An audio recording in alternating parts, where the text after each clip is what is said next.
today we will discuss the first level of organization which is called atomic level. जैसा कि पहली video में हमने ये बताया था जैसा कि पहली वीडियो में हमने ये बताया था कि लिविंग ऑर्गेनिज्म को 13 लेवल ऑफ ऑर्गेनाइजेशन में डिवाइड किया गया है। तो इसमें जो सबसे पहला लेवल है वो है atomic level. Living and non living matter is compose of small unit which is called atom. अगर एक चीज लिविंग है या वो नॉन लिविंग है तो वो मैटर जो होगा उसका स्मॉलेस्ट पार्टिकल जो होगा वो एटम होगा, वो एटम से बना होगा।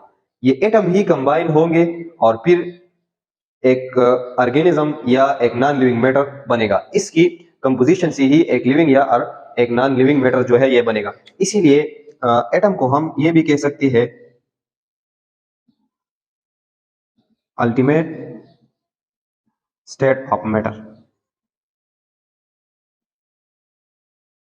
जो मैटर है इसका जो अल्टीमेट स्टेट है, मतलब फाइनल स्टेट है, जिससे नीचे आप किसी चीज को डिवाइड नहीं कर सकते, तो उसे हम कहते हैं एटम। एटम जो है ये आपको आंखों के थ्रू नजर नहीं आएगा। ये एक ऐसा स्टेट है जो इनडिविजिबल है।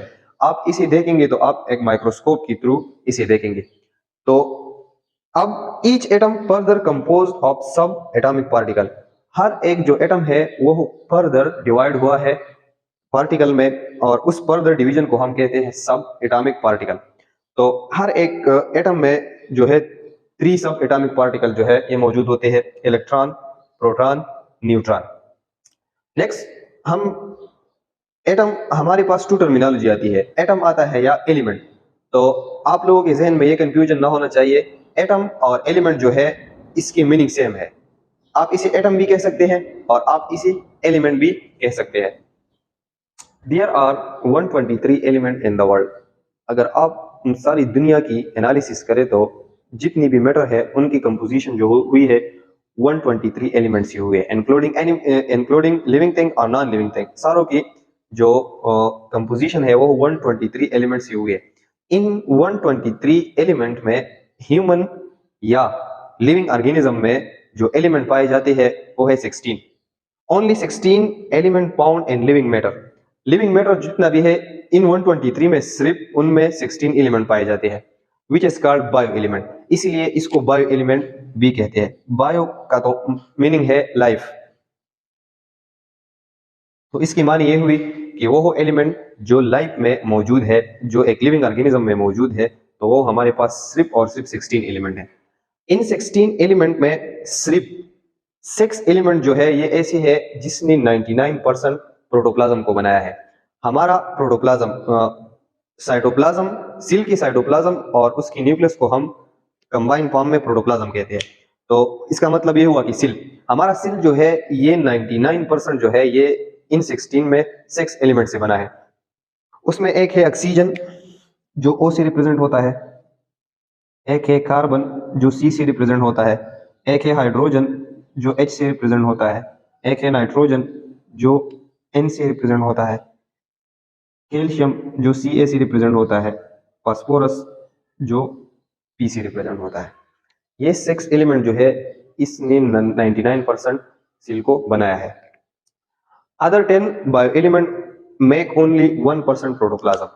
जो रेस्ट ऑफ 10 बायो एलिमेंट हमारे पास रहते हैं इसने प्रोटोप्लाज्म की कंपोजिशन में सिर्फ 1% रोल प्ले किया है।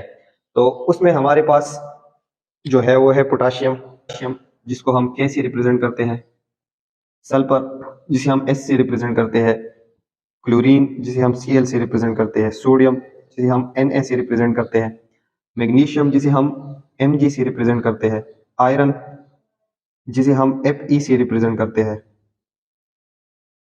कॉपर जिसे हम Cu से रिप्रेजेंट करते हैं, मैंगनीज जिसे हम Mg से रिप्रेजेंट करते हैं, आयोडीन जिसको हम I से रिप्रेजेंट करते हैं, जिंक जिसको हम Zn से रिप्रेजेंट करते हैं।